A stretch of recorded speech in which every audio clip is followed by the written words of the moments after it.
moi, je travaille chez Citeo et je m'occupe des projets clients transversaux et particulièrement des projets sur les nouvelles filières de recyclage, donc sur la partie pilotage et coordination entre ces projets. Et puis, on est aussi dans une démarche de travail collectif, de co-construction avec nos clients et nos partenaires. Et du coup, j'ai aussi en charge toute cette partie animation, notamment des consortiums qui travaillent sur ces nouvelles filières. On va en parler bien sûr en détail. Emmanuel Schleusing, donc Ellipso, et vos adhérents sont particulièrement concernés. Tout à fait. Donc, les fabricants d'emballages plastiques sont évidemment très intéressés à la construction de ces nouvelles filières de recyclage. Donc, on l'abordera plus en détail, mais on travaille évidemment avec l'ensemble de la chaîne de valeur au développement de ces nouvelles filières. Et Muriel Cazet, donc Syndifrais, c'est l'organisation professionnelle qui représente les fabricants de produits laitiers frais, donc les yaourts, les crèmes dessert, le fromage blanc, la crème fraîche, il y en a sûrement d'autres, et en particulier donc avec des emballages en polystyrène. Effectivement, la majorité de nos emballages sont des emballages en plastique, 70% en polystyrène. Et le rôle d'une organisation professionnelle comme Syndifrais, c'est justement de fédérer les entreprises autour de projets collectifs pour tracer de nouvelles trajectoires. Avec d'autres matériaux, hein, ce n'est pas les seuls. Vous disiez 70%, mais vous avez aussi donc le verre, l'alu et plusieurs plastiques. Majoritairement, c'est le plastique, mais effectivement, on travaille avec du verre, avec du carton et aussi avec de l'aluminium. Très bien. Alors ça, c'est pour faire les présentations. Anne-Catherine Ratineau, pour Citeo, pourquoi est-ce qu'aujourd'hui, il est pertinent, je dis bien pertinent, c'est-à-dire il y a des notions aussi économiques d'investissement, de créer ces trois filières? Si on regarde l'état des lieux aujourd'hui, on a 1,2 million d'emballages, de tonnes d'emballages qui sont mis sur le marché chaque année. C'est en volume 23% des emballages ménagers mis sur le marché chaque année, mais en nombre d'UVC, c'est 53%. Et sur ces emballages en plastique aujourd'hui mis sur le marché, on a un taux de recyclage qui est seulement de 30%. Donc c'est un taux de recyclage qu'il faut faire progresser. Dernier chiffre en vigueur, fin 2021. Exactement. Si on regarde notre gisement d'emballage ménager en plastique, aujourd'hui, on peut dire que 65% est recyclable. Donc il faut augmenter la recyclabilité des emballages en plastique. Pour ça, on a deux leviers. On peut travailler sur la fin de vie, du coup, créer des nouvelles filières de recyclage pour permettre à des emballages qui n'étaient pas recyclables de devenir recyclages. Et le deuxième levier, c'est bien entendu l'éco-conception, pour permettre à ces emballages de rejoindre des filières de recyclage existantes ou des filières qui seraient en cours de développement. Si on s'intéresse plus particulièrement à ce levier qui est développer des nouvelles filières de recyclage, on a un grand nombre de résines plastiques, on a une grande diversité de typologies d'emballage en plastique. On ne va pas pouvoir créer des nouvelles filières de recyclage pour chaque catégorie d'emballage plastique. Donc il faut sélectionner les plus pertinentes. Donc il faut qu'il y ait un sens, qu'il y ait une raison, il faut que ce soit faisable aussi. Et pour ça, on va regarder, si vous voulez bien, qu'est-ce qu'il faut, quels sont les critères pour pouvoir voir une filière de recyclage émerger. Il y en a 3. Le premier, c'est le gisement. Pour avoir une filière de recyclage, il faut qu'on ait un gisement qui soit suffisant, mais qui soit aussi garanti dans le temps et éco-conçu. Le deuxième critère, ça va être l'aspect technologique. Il faut qu'on ait des technologies de tri et des technologies de recyclage qui permettent de traiter ces emballages. Or, ces dernières années, ces technologies ont beaucoup évolué. Sur la partie tri, notamment avec tout ce qui est tri optique, et puis sur la partie recyclage, avec le développement de technologies de recyclage avancées, dissolution, dépolymérisation, pyrolyse. Et c'est ces nouvelles technologies qui permettent aujourd'hui d'envisager ces nouvelles filières, alors qu'il y a quelques années, ça n'était pas possible. Voilà, donc ça c'est vraiment le deuxième pilier, le volet technologique. Et le troisième pilier, ça va être la partie débouchée. Voilà. Parce qu'on n'aura pas de filière qui se crée si derrière, il n'y a personne pour venir racheter la matière. Or aujourd'hui, on sait qu'il y a une volonté dans l'emballage de réintégrer de la matière recyclée. Donc quelque part, la demande, on sait qu'elle existe. C'est vraiment sur ces 3 critères-là qu'on a regardé la pertinence de créer de nouvelles filières de recyclage. Et on a vu qu'il y avait 3 bons candidats, on va dire. Le premier, c'était les pots et les barquettes en PET. En termes de gisement, on a un gisement sur les barquettes PET qui est d'à peu près 50 000 tonnes. Et si on rajoute les barquettes operculées type PET-PE, on a 35 000 tonnes supplémentaires. Sur la partie technologie, on sait faire du recyclage mécanique sur le PET, mais on a vu voilà, d'autres technologies se développer, notamment des technologies enzymatiques ou des technologies de dépolymérisation. Donc aujourd'hui, on s'est dit que voilà, c'est un bon candidat suivant les 3 critères que j'ai cités tout à l'heure. Donc pots et barquettes en PET. Second candidat. Voilà, le second candidat, c'est les pots et les barquettes en PS, plus globalement la filière PS, où là, on voit qu'on a à peu près 60 000 tonnes de pots type pot de yaourt, on a à peu près 20 000 tonnes de barquettes, et on va avoir également 20 000 tonnes d'emballage en polystyrène expansé. On a vu des technologies se développer, là encore aussi, des technologies de dissolution, de dépolymérisation. Et puis on a également voilà, une volonté de réintégration de la matière, donc on coche un peu nos 3 critères, gisement, technologie et débouchés. Et puis le dernier candidat, c'est sur les souples. Sur les souples, les emballages souples. Hein, voilà, exactement, les emballages souples. On sait déjà faire du recyclage mécanique sur les souples en PE. On a un gisement d'à peu près 120 000 tonnes.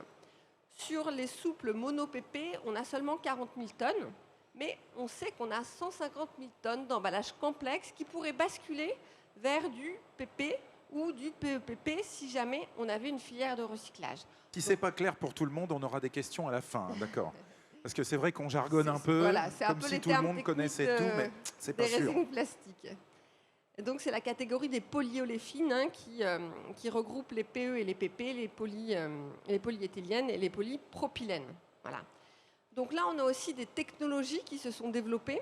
On sait déjà du mécanique sur le PE, mais on sait qu'avec la pyrolyse, on pourra aller chercher d'autres types d'emballages souples. Donc voilà, là encore, on a un bon candidat pour une filière de recyclage. Alors, ça n'est pas tout. Vous avez également créé un consortium par candidat. 3 consortiums en tout.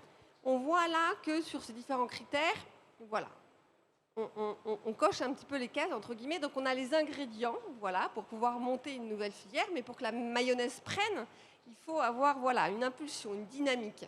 Et cette dynamique, elle est venue de la volonté des clients de Citeo, hein, metteurs sur le marché, de leurs partenaires, notamment les fédérations professionnelles ou du côté des fabricants d'emballage, voilà, de donner une impulsion. Et pour ça, ils sont fédérés au sein de consortiums, voilà, accompagnés par Citeo, pour pouvoir mener des travaux exploratoires, mais aussi vraiment créer les conditions pour pouvoir faire émerger ces nouvelles filières de recyclage, notamment en dialoguant avec l'ensemble des acteurs de la chaîne de valeur. Très bien. Muriel Cazé, de quel gisement parle-t-on? Vous avez dit tout à l'heure 70% donc, du total des pots qui sont en polystyrène, des pots de yaourt. Je ne sais pas si c'est pareil pour les crèmes et autres. Hein. Oui, chiffre global. Sur les crèmes, on est sur d'autres types de matériaux. Donc ce sont essentiellement Est-ce que les vous pouvez yaourts. nous donner quelques chiffres pour mieux qualifier le gisement? Alors déjà pour replacer un peu le contexte, parce qu'avec les produits laitiers frais, et je ne l'ai pas précisé tout à l'heure, mais on est sur un produit du quotidien.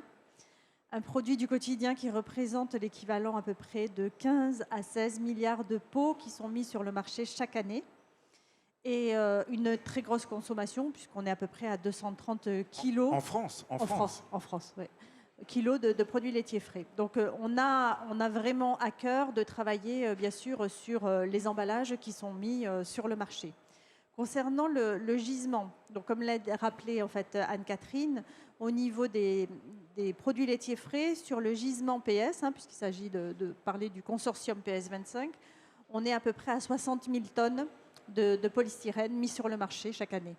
Donc quel est l'intérêt d'intégrer ce consortium aujourd'hui pour vous de manière opérationnelle? Qu'allez-vous y faire? Alors les choses ne sont peut-être pas faites dans ce sens-là. Ça fait plusieurs années que Syndifrais travaille avec ses metteurs en marché à la question du recyclage des pots de yaourt.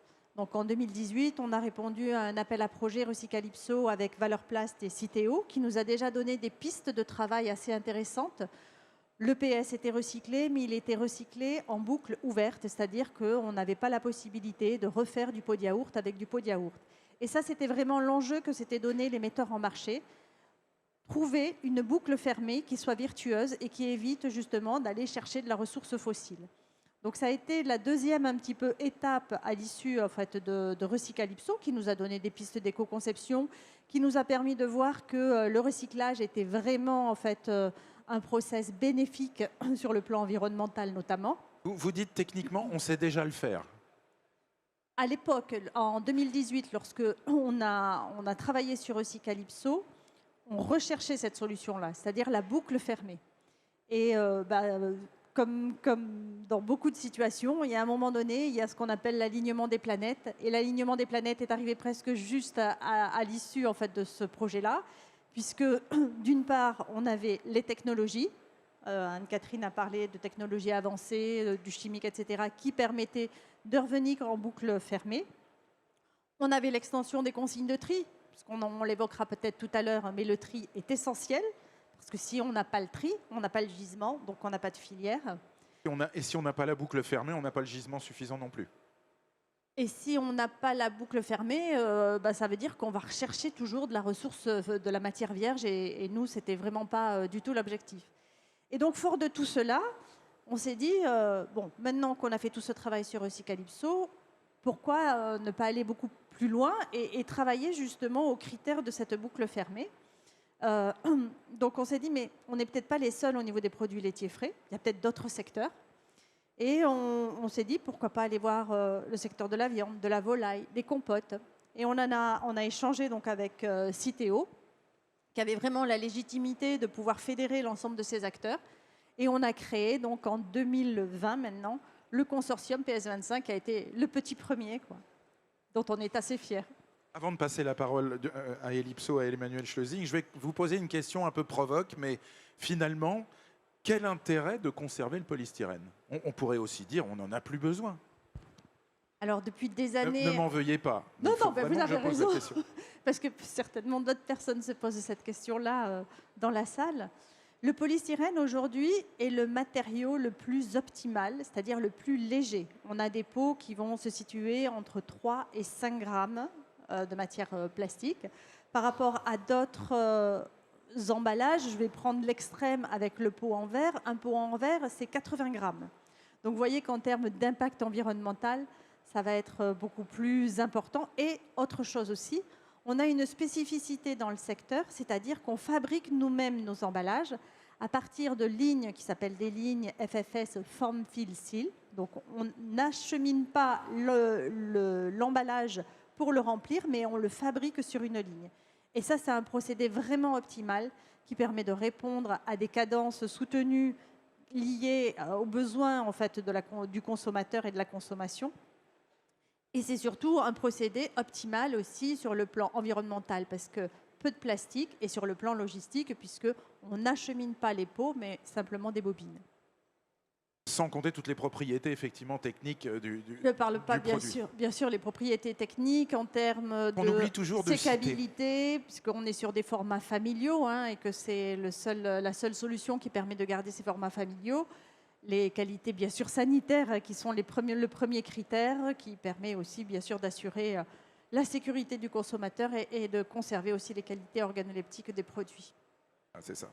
Emmanuel Schlesing, je m'adresse à vous maintenant. Quelle est la contribution d'Ellipso, donc, je sais que vous avez beaucoup travaillé ensemble déjà, mais à la création de ces 3 filières? Du coup, comme le présentait Anne-Catherine, dans les 3 éléments essentiels, il y a tout le travail sur le gisement. Donc effectivement, il y a des emballages qui sont directement compatibles avec ces filières de recyclage qui sont en train de se développer, mais il y a aussi tout ce travail d'éco-conception des emballages pour qu'ils arrivent à être compatibles avec ces filières de recyclage et l'estimation du gisement, notamment pour consolider et donner des éléments concrets qui permettent de rassurer sur les investissements qui vont devoir être faits dans ces filières de recyclage.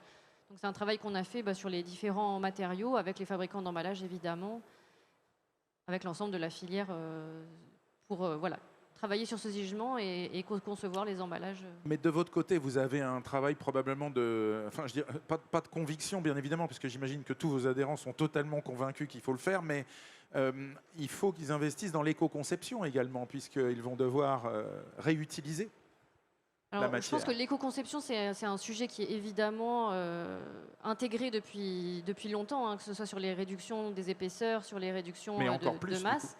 Et maintenant, avec la recyclabilité, vous avez cité les exigences, c'est évidemment un sujet qui est pris en compte.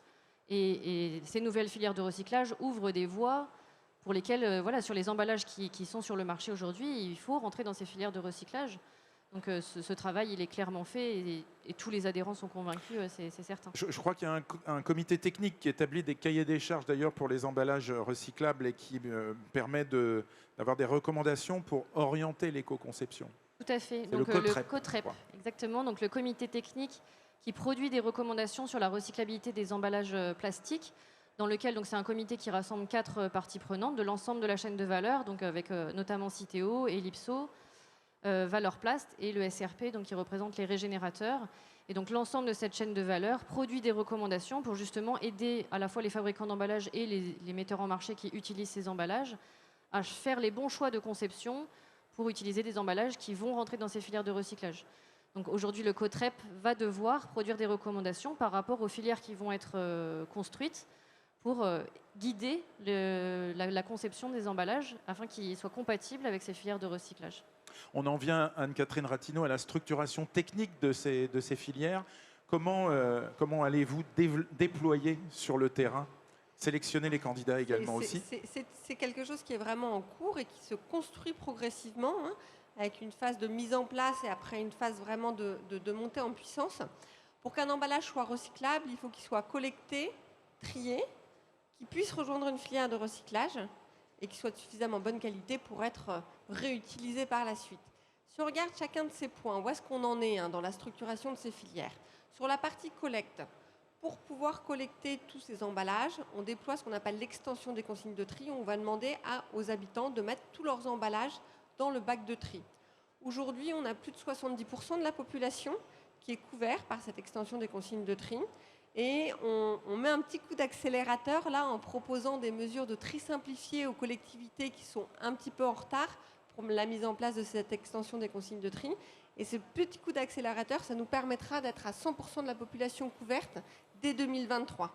Donc sur la partie collecte, on voit qu'on est vraiment dans une phase où on est en train de finaliser le déploiement. Y compris les territoires ultramarins, juste pour aller jusqu'au bout du raisonnement? Il y a aussi cette philosophie sur les territoires ultramarins où parfois il peut y avoir des dispositifs un peu spécifiques où on n'est pas exactement sur la même organisation que ce qu'on va pouvoir retrouver en France métropolitaine parce qu'il faut s'adapter aussi au territoire. On avait des questions hier à ce sujet, c'est pour ça que je vous la pose.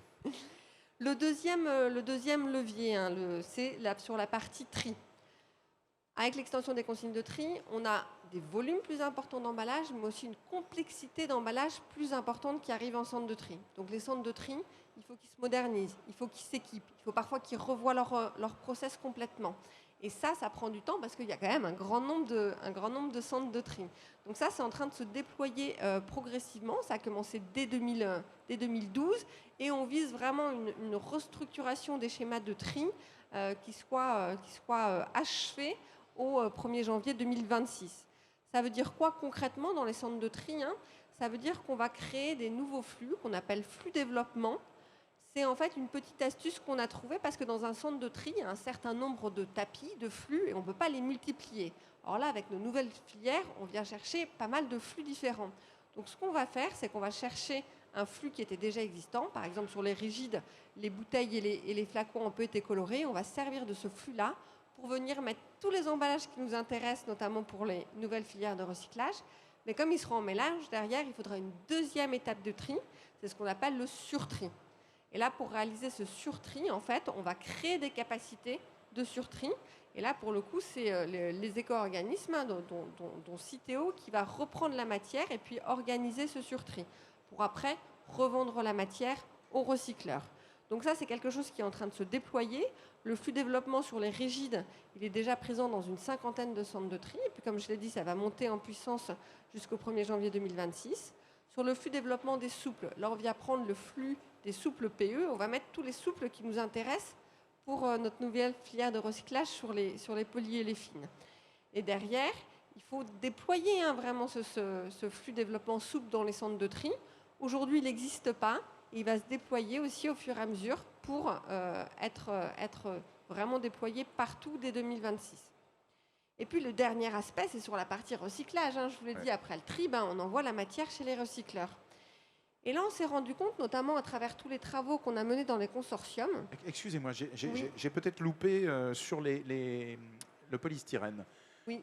Il intègre un flux, lui aussi, ou il aura son flux spécifique? Alors, il sera mis dans le flux développement des régies, et puis après, il sera surtrié dans un flux Surtrié. spécifique pour être envoyé chez des recycleurs qui sont spécialisés dans le recyclage du polystyrène. Très bien. Voilà. Alors, sur le métier des recycleurs maintenant, il va falloir qu'ils investissent beaucoup. Exactement Alors, ça. comment les sélectionner en fonction de leur capacité d'investir? Et puis ensuite, est-ce que vous pouvez leur promettre des volumes Alors, également? pour qu'ils investissent, il faut qu'ils soient rassurés déjà. Et c'est ce dont on s'est rendu compte dans les travaux des consortiums, c'est que certes, les technologies se développaient, mais à un moment donné, pour monter une usine de recyclage, il fallait qu'ils soient sûrs d'avoir certaines quantités de matière et puis qu'on leur garantisse aussi qu'ils auraient ces quantités de matière sur une certaine période. Et donc, on a senti ce besoin-là et on a mis en place un appel d'offres recyclage pour attribuer justement les tonnes issues du flux développement vers des recycleurs et leur garantir ces volumes avec des contrats de 6 à 9 ans. Et donc, c'est vraiment dans l'idée de permettre de rassurer pour déclencher les investissements et que derrière, on ait ces fameuses lignes de recyclage qui se créent. Où on en est? On a lancé cet appel d'offres au printemps. On a reçu 34 offres. Donc, c'était une belle surprise.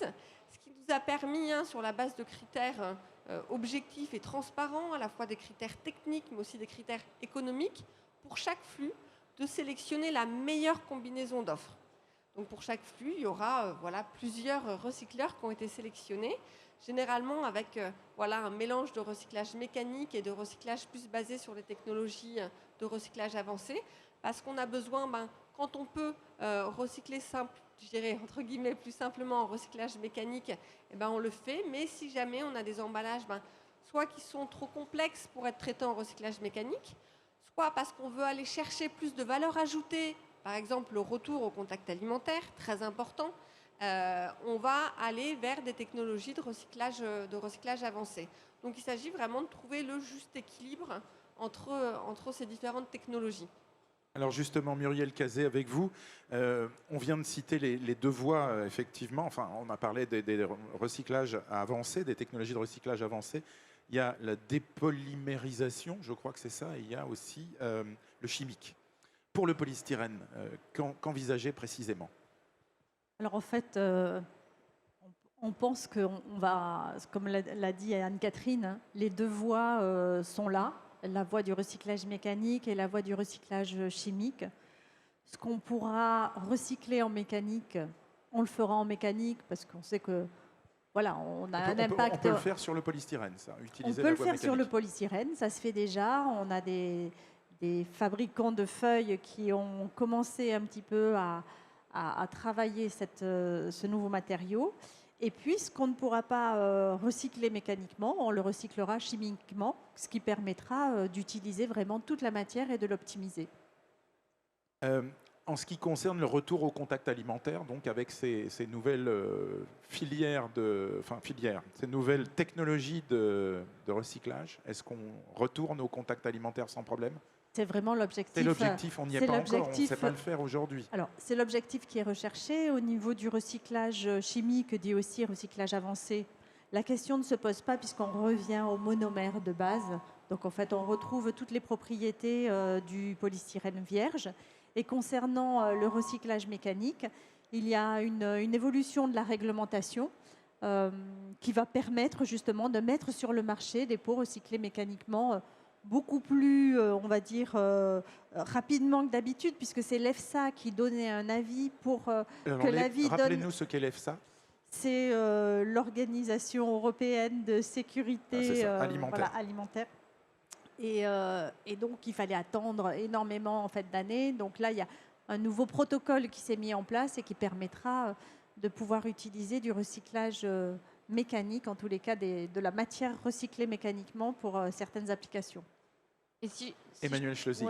Si je peux juste compléter sur le polystyrène, puisqu'on l'a dit en amont, dans le gisement du polystyrène, il y a le polystyrène qui est utilisé pour les pots de yaourt. Il y a aussi tous ces polystyrènes expansés qui sont utilisés pour les barquettes de viande ou pour le calage. Et également dans d'autres secteurs, type caisse de poisson, dans les poissonneries, dans les ports, etc. Ne parlons pas du e-commerce avec les produits de calage multiples qui se multiplient. Et donc, pour ces polystyrènes qui ne sont pas utilisés au contact alimentaire, il y a déjà effectivement beaucoup de recyclage mécanique qui existe déjà et qui est déjà réutilisé en grande partie dans du calage, par exemple. Et du coup, bon, c'est des travaux qu'on poursuit, notamment sur ces polystyrènes expansés qui ont d'autres propriétés, qui sont utilisés par d'autres secteurs de clients, sur lesquels il y a des enjeux particuliers, pour lesquels il y a des travaux complémentaires à mener, pour lesquels voilà, on continue à travailler sur ce sujet-là. Deux questions, enfin une question encore très importante, c'est celle du financement. Anne-Catherine Ratinot, comment va-t-on financer? J'imagine comme avant, c'est-à-dire les éco-contributions vont monter? Alors effectivement, quand on met en place des nouvelles filières, on va venir recycler plus d'emballages, mais forcément ça coûtera plus cher. Il y a toute cette phase d'amorçage, hein, d'une part où voilà, il faut déployer l'extension des consignes de tri, j'en ai parlé du flux développement. Aussi sur les prix de reprise, hein, quand on amorce une filière, on n'est pas forcément sur des prix de reprise qui sont positifs. Donc il faut soutenir l'amorçage de ces filières et puis après elles vont monter en puissance et puis on arrivera à quelque chose de plus équilibré d'un point de vue économique. Et c'est là où en fait où la REP, hein, le dispositif de responsabilité élargie du producteur, joue tout son rôle parce que grâce aux contributions des entreprises qui donc versent à leur éco-organisme voilà, une contribution à chaque fois qu'elles mettent un emballage sur le marché, cette contribution elle va servir justement au financement de la collecte, du tri de ces emballages. Donc ces nouvelles filières de recyclage, elles vont être voilà, financées sur cette partie collecte, tri et soutien à la reprise dans un premier temps par les contributions des entreprises. Donc c'est vraiment les metteurs en marché qui viennent donner aussi de l'impulsion financière pour pouvoir mettre en place ces nouvelles filières et puis qui viendront les soutenir derrière aussi, hein, parce que ces opérations de collecte et de tri, elles perdurent dans le temps et puis plus on recycle, plus on collecte, plus on trie et donc plus ça a un coût élevé. Oui, et plus on récupère aussi du matériau finalement, donc il y a les deux plateaux de la balance peuvent s'équilibrer ainsi. On a un nouveau modèle économique derrière en fait. Voilà, on arrive à plus de circularité, mais c'est sûr qu'il y a toujours besoin voilà, de venir soutenir cette partie collecte et tri. Et c'est vraiment tout le sens de la REP, hein, de venir justement permettre quelque chose de vertueux d'un point de vue environnemental qui sinon ne pourrait pas se faire s'il n'y avait que les mécanismes de l'offre et de la demande. Bien compris, merci pour ces précisions. On va passer un micro en salle pour... dans notre espace conférence pour que vous puissiez poser vos questions. Pendant que le micro est en train de nous rejoindre, simplement préciser avec vous, Anne-Catherine Ratinot, que la France est complètement motrice en Europe. Hein. C'est non seulement une initiative française, mais on est assez en avance sur ces nouvelles filières. Oui, et parce qu'on a aussi une réglementation qui nous pousse à... oui, c'est vrai, voilà, on ne l'oublie pas. à mettre les bouchées doubles, c'est sûr. Mais du coup, ça nous permet effectivement, hein, d'avoir été assez pionniers. Et puis aussi dans notre manière de travailler, hein, avec cette démarche très collective où on essaye d'associer l'ensemble des acteurs de la chaîne de valeur pour voilà, pouvoir permettre l'émergence de ces nouvelles filières. Et oui, on est assez fiers d'avoir l'impression de servir un petit peu de modèle ou en tout cas de donner l'exemple à suivre. Allez, vive la loi AGEC. Allez, on prend vos questions. Monsieur, au fond, on va acheminer le micro jusqu'à vous. Vous vous présentez simplement en 2 mots et puis vous posez votre question. Et nos intervenantes y répondront avec professionnalisme et néanmoins près de plaisir. Bonjour, Alexandre Talek, je bosse pour la STEF. J'ai une question concernant le recyclage chimique. Qu'est-ce qui est le plus intéressant économiquement, parce qu'il existe plusieurs solutions. Et j'ai une autre question, est-ce qu'on peut mixer PS et PSE dans le même tri pour en fait le recycler chimiquement derrière? Soyons pas vulgaires. Alors, qui veut répondre? Je vais prendre donc la première question, c'était sur... Qu'est-ce qui est le plus intéressant économiquement en termes de recyclage chimique? Il existe plusieurs solutions en fait. Aujourd'hui, le recyclage chimique, déjà, c'est des technologies qui sont en plein développement, hein, donc elles ne sont pas forcément totalement optimisées. Et puis, on va aller beaucoup plus loin dans les opérations. C'est-à-dire que dans le recyclage mécanique, on vient laver, broyer, et puis on va refaire des granulés. Sur le recyclage chimique, on va décomposer la matière. Voilà, on va casser en petites briques, en petits polymères, et pour aller encore plus loin et revenir sur des monomères. Donc ça demande effectivement plus d'opérations et notamment plus de puissance énergétique. Donc effectivement, on va venir chercher ces technologies de recyclage chimique là où on n'y arrive pas en recyclage mécanique. D'où vraiment cette idée de complémentarité. Ce n'est pas des solutions qui s'opposent, c'est vraiment des solutions qui vont venir se compléter pour, in fine, trouver le maximum de solutions pour le plus grand nombre d'emballages en plastique. Et puis la deuxième partie de la question, Oui. c'est est-ce qu'on peut mélanger PS, PSE notamment? Alors ça, c'est ce qu'on est en train de regarder justement, hein. On sait que c'est des emballages qui, même si c'est le même nom de résine quelque part, Vous pouvez rappeler ce qu'est le PSE par rapport au PS? Peut-être Emmanuel? Donc le PS, c'est le polystyrène qui est utilisé dans les pots de yaourt principalement. Et le E, c'est le expansé. Et le expansé, donc c'est notamment là, C'est c'est le ce logo, le calage, Forpac. donc ce polystyrène qui est très léger, sur lesquels il y a des tests qui sont faits. Donc voilà, aujourd'hui, on est en train de monter ces filières et de tester les différents matériaux. Donc il y a des tests qui ont été faits pour mettre du polystyrène expansé dans différentes solutions, des technologies qui sont envisagées pour le recyclage chimique. On sait que ça fonctionne. Après, il faut regarder la compatibilité entre de la préparation, comme l'a dit Anne-Catherine. Il va y avoir un mélange des matériaux, un surtri à faire, des opérations de préparation de la matière, hein, une fois qu'il y a tout ça pour toutes les filières de la préparation, pour rentrer dans ces technologies de recyclage avancées, chimiques ou autres, où la matière, on ne peut pas juste prendre son pot de yaourt et le mettre dans le réacteur. Il faut préparer la matière. C'est valable pour le polystyrène, sur le polystyrène expansé, sur les autres matériaux. C'est valable pour tous les matériaux, hein, parce qu'aujourd'hui, donc ce que je vous ai dit, c'est qu'on avait sélectionné les porteurs de projets. Là, on est en train de contractualiser avec eux, mais on est sur des technologies, des lignes qui n'existent parfois pas encore. Donc, il s'agira, quand ce sera à l'échelle labo, pilote ou à l'échelle industrielle, de continuer à faire des tests avec eux pour voir exactement quels sont les emballages qui sont capables d'intégrer. Et derrière, il y a toujours le deuxième pied sur lequel il faut marcher, c'est celui de l'éco-conception. C'est-à-dire qu'il y aura de toute manière un travail à faire d'éco-conception sur les emballages, soit pour optimiser le rendement des filières, soit pour faire en sorte que ces emballages, moyennant des ajustements ou des changements plus importants, puissent venir intégrer ces nouvelles filières de recyclage ou des filières existantes. Et donc on a besoin de finaliser la sélection des projets, de travailler sur des recommandations d'éco-conception. Et comme le disait Emmanuel, ce sera vraiment le rôle du COTREP, hein, qui rassemble l'ensemble de la chaîne de valeur, pour après donner des recommandations d'éco-conception qui pourront du coup être suivies par les fabricants d'emballage et les metteurs sur le marché. On va prendre une autre question au premier rang. Présentez-vous, monsieur, et posez votre question. Merci. Oui, RBio, moi j'ai un cabinet de conseil et d'audit, mais j'ai plus de 35 ans dans l'agroalimentaire. Et moi j'étais là en 92, quand Eco-emballage a été créé et qu'on a effectivement confié Eco-emballage, la récupération de notre emballage. Moi, ce que je voulais féliciter Citeo, parce qu'en 30 ans, c'est impressionnant le travail qui a été fait et tout ce qui a été mis en place. Vraiment, chapeau pour ça. Alors, petite question. Il y a encore 5 ans, pour le plastique, il y avait un seul tarif au poids. Et aujourd'hui, il y en a plusieurs. Et c'est un rapport pratiquement de 1 à 3. Et donc, la question, c'est comment on peut évoluer la tarification par rapport aux filières qui sont mises en place, quoi. Alors clairement, là, le tarif Citeo, il se veut incitatif. L'idée, c'est de trouver des solutions pour le maximum d'emballage, hein, et donc on a voulu, à travers cette segmentation du tarif, en fait, encourager pour aller vers des tarifs plus avantageux qui correspondaient à des filières de recyclage plus matures. Donc le tarif le plus bas, c'est la filière de recyclage où on a du retour contact alimentaire, du débouché à valeur ajoutée, où ça fonctionne bien. Et puis après, on avait les tarifs qui correspondaient plutôt aux filières de recyclage existantes, mais où on n'avait pas forcément de débouché à forte valeur ajoutée ou de retour contact alimentaire. Et puis il y a les filières en développement, où maintenant on sait qu'elles vont se mettre en place, mais l'idée était déjà de guider vers ces solutions d'emballage-là.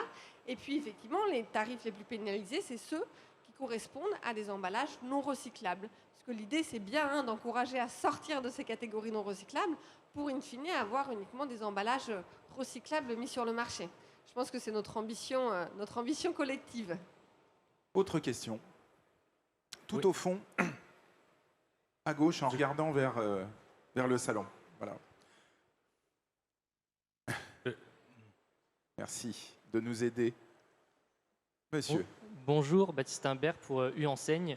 Moi, j'ai une question concernant le consortium PS25 et notamment les pots de compote.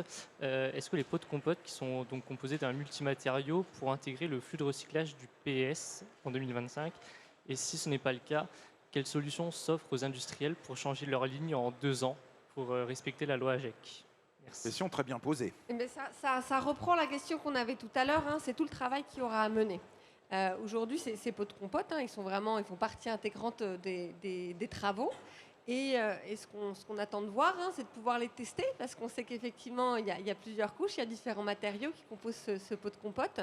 Et du coup, l'idée va être de les tester sur les chaînes futures de recyclables pour voir si elles sont compatibles et, si besoin, travailler sur la partie éco-conception pour en tout cas faire en sorte que d'ici 2025, on ait bien la possibilité de les faire rejoindre une filière de recyclage. Muriel Cazé, un complément sur les pots de compote éventuellement? C'est pas dans mon C'est pas périmètre. vous, hein. Voilà, attention. Et c'est J'avais toujours, entendu du coup, polystyrène, mais je sais pas. c'est toujours ces deux pieds, hein. On cherche à travailler sur la fin de vie et sur Ah oui, c'est l'éco-conception pour arriver in fine à avoir des solutions pertinentes pour tous les emballages. Autre question. Oui. Bonjour. Bonjour. Sébastien Villerval, consultant sur l'économie circulaire. Je voulais savoir où on en était de la connaissance des impacts environnementaux de ces nouvelles filières plastiques, sachant que quand on parle d'éco-conception, c'est par rapport à ces impacts environnementaux. Et en fait, c'est pas toujours aussi évident qu'on l'imagine quand il est question de recyclage. On nous demande de créer des filières nouvelles et puis en même temps de tout savoir dès le départ. C'est compliqué. C'est ça. Aujourd'hui, on sait qu'il y a une pertinence, hein, à aller chercher des nouvelles solutions de recyclage. Il y a évidemment d'autres voies, hein, mais en tout cas, il faut des solutions de fin de vie pour tous les emballages, que ce soit le réemploi ou la réduction, le recyclage. Il faut travailler sur tout ça en même temps. Mais quand on regarde vraiment la partie recyclage, effectivement, on va, pour traiter des emballages plus complexes, aller chercher des solutions qui sont peut-être plus complexes et qui donc peuvent avoir un impact environnemental qui est plus important. Mais l'essentiel, c'est que cet impact-là, il soit toujours meilleur que si jamais ces emballages finissent en incinération, voire en décharge. Relatif, ouais. J'apporte juste une petite précision parce qu'il y a un rapport qui est public que vous pouvez retrouver dans le cadre du projet Recycalypso qui a été fait donc avec Valeur Plast et Citeo. On a fait ce travail d'ACV sur certaines technologies, notamment en recyclage mécanique et en dissolution, et pour amener en tous les cas des éléments concernant le bénéfice environnemental par rapport à des plastiques vierges. On sait que ça va dans le bon sens et après, pour avoir des ACV complètes, il faudra évidemment attendre d'avoir des lignes de production qui fonctionnent. On va prendre une dernière question, si il reste une question. De ce côté-ci, tout le monde est très sage. Vous n'avez pas de questions? Bon. On a une question là, je crois. Alors, la dernière question pour vous, monsieur, avec un magnifique sac de chez Tetra Pak, juste en dessous. Oui, bonjour, Thierry Pietraszewski, Carrefour. Question très courte. PVC, PLA, nos futurs? En tout cas, pas de filière de recyclage en vue. La réponse était courte aussi. Bien. On va laisser un mot de conclusion à Muriel Cazé. C'est gentil. En fait, le mot de conclusion, c'est que le travail ne s'arrête pas là. Comme le disait en fait Anne-Catherine, maintenant on va entamer, et aussi Emmanuel, on va commencer à travailler sur l'éco-conception de nos emballages pour qu'ils intègrent au mieux en fait les filières de recyclage. Et puis un gros travail aussi qui est mené au niveau des fédérations, puisqu'on est en train d'élaborer les feuilles de route 3R sectorielles, donc dans chaque secteur d'activité, qui vont pouvoir donner les trajectoires 2025-2040 sur la fin des emballages plastiques à usage unique. Merci, mesdames, pour vos éclairages. On peut applaudir nos intervenantes pour ce passionnant débat, cette conférence passionnante, effectivement.